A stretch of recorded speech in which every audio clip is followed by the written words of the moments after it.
Hi, நம்ம இந்த வீடியோவில் என்ன பார்க்க போகிறோம்னா Realme 10 ப்ரோவோட அன்பாக்சிங் தாங்க. இந்த ஃபோனை நாங்கள் கடையில் போய் வாங்கலை, ஃப்ளிப்கார்ட்டில் வாங்கியிருந்தோம். ஃப்ளிப்கார்ட்டில் வந்து பார்சல் வந்துச்சுங்க, 2 டேஸ்க்குள்ளே வந்துருச்சு. இந்த இதை ஓப்பன் பாக்ஸ் டெலிவரி போட்டிருந்தோம். பட் அவங்க வந்து பண்ண முடியாது, நீங்களே பண்ணிக்கோங்கன்னு சொன்னதுனால நாங்கள் வந்து அன்பாக்ஸ் பண்ணுறோங்க. இதை ஃபோனை ஓப்பன் பண்ணோம். ஃபோன் கவர் எடுத்து பார்த்தா உள்ளே லைட்டாக பிளாஸ்டிக் பேக் போட்டிருந்தாங்க. அதையும் ஓப்பன் பண்ணுறோம். நாங்கள் ஓப்பன் பண்ணி ஒரு ஈகராக இருந்துச்சுங்க. இந்த ஃபோனை பற்றி நான் நிறையா சொல்கிறேன் இந்த வீடியோவில். ஃபோனை ஓப்பன் பண்ணால் திருப்பியும் ஸ்டக் ஆகுதுங்க. ஏன்னா பின்னாடி இன்னொரு கவர் இருக்குது, அந்த கவர் அதுக்கப்புறம் ஓப்பன் பண்ணோம். ஒரு ஆர்வத்தில் நாங்கள் ஓப்பன் பண்ணிட்டுருக்கோம். ஓப்பன் பண்ணி ஃபோனை கையில் பார்க்க போகிறோங்க. நம்ம வெயிட் பண்ணுங்கள்.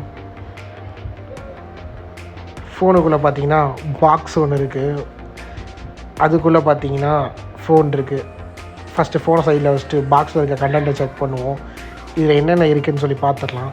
இதில் வந்து ஒரு கேஸ் கொடுத்துருந்தாங்க, அதுக்கப்புறம் சிம் எஜெக்டர் டூல் ஒன்று கொடுத்துருந்தாங்க, அதுக்கப்புறம் யூசர் மேனுவல் கொடுத்துருந்தாங்க. நம்ம யூசர் மேனுவல் படிக்கவே மாட்டோம், அப்படியே தூக்கி வரமா வச்சுட்டு ஃபோன் எடுத்து கவரை பிரிப்போங்க. ஒன்றும் இல்லை இதில். கவரை பிரிப்போங்க. கவரை பிரித்தா ஃபோன் மின்னுதுங்குத, செம்மையாக மின்னுங்குது. ஃபோனு செம்மையாக இருந்துச்சுங்க. கையில் ஹேண்ட் ஃபீல் வேறு லெவலில் இருந்துச்சு. சார்ஜர் கொடுத்துருந்தாங்க, 33 வாட்ஸ் சார்ஜர் ஒன்று கொடுத்துருந்தாங்க. ஒரு டேட்டா கேபிள் கொடுத்துருந்தாங்க. கேபிள் நார்மல் கேபிள் தாங்க, ஃபைபர் கேபிள்லாம் இல்லை. ஓகே ஃபைன், செம்மையாக இருந்துச்சு. நம்ம இப்போ ஃபோனை வந்து ஓப்பன் பண்ணி பார்க்கலாம், ஆன் பண்ணலாம். ஃபோனை ஆன் பண்ணுறேன். ஃபோன் ஆன் ஆகுது, பூட் ஆகட்டும் ஃபோனு. ஆக்சுவலாக அந்த ஃபோனோட நாங்கள் வந்து ஒரு 2-3 ஃபோன் கம்பேர் பண்ணியிருந்தேன். OnePlus CE3 லைட் கம்பேர் பண்ணியிருந்தேன். அதுக்கப்புறம் வந்து போக்கோவோட X4 ப்ரோன்னு ஒன்று இருந்தது, அதை கம்பேர் பண்ணி எல்லாமே ப்ரைஸ் ரேஞ்ச் இதே ப்ரைஸ் ரேஞ்ச் தாங்க, 18,999. ஃபோன் இந்த ஃபோன் கொஞ்சம் பெட்டராக இருந்த மாதிரி எனக்கு தெரிஞ்சுது. ஸோ இந்த ஃபோன் நான் வாங்கலாம் அப்படின்னு சொல்லி ஆல்ரெடி நான் Realme யூஸ் பண்ணியிருக்கேன்.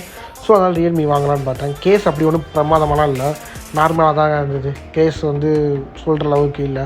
இது ஸ்க்ராட்ச் கார்டு அவங்களே போட்டு கொடுத்துருந்தாங்க. இது வந்து டெம்பர் கிளாஸ் இல்லை, சிம்பிளாக ஸ்க்ராட்ச் கார்டு போட்டிருந்தாங்க. நம்ம இருக்க வரைக்கும் யூஸ் பண்ணிக்கலாம். ஃபோன் பூட் ஆகிட்டுங்க. ஃபோன் ஹேண்ட் ஃபீல் வேறு லெவலில் இருந்துச்சு. நமக்கு எப்படின்னா இந்த ஃபோனில் பார்த்தீங்கன்னா Snapdragon 695 யூஸ் பண்ணுறாங்க. ஸோ ப்ராசஸ்லாம் செம்மையாக இருக்குது, கேம் விளாட்றதுக்கு நல்லா இருக்குங்க. ஃபோனு ஹேண்ட்லிங்கும் செம்மையாக இருக்குது.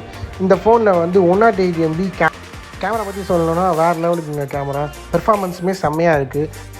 பப்ஜி விளாடும்போதுலாம் வேறு லெவலில் இருக்குங்க ஃபோனு, எந்த ஒரு லேகுமே இல்லை. இப்போ நம்ம ஃபோனோட கான்ஃபிகரேஷன் பற்றி பார்த்துடலாம்.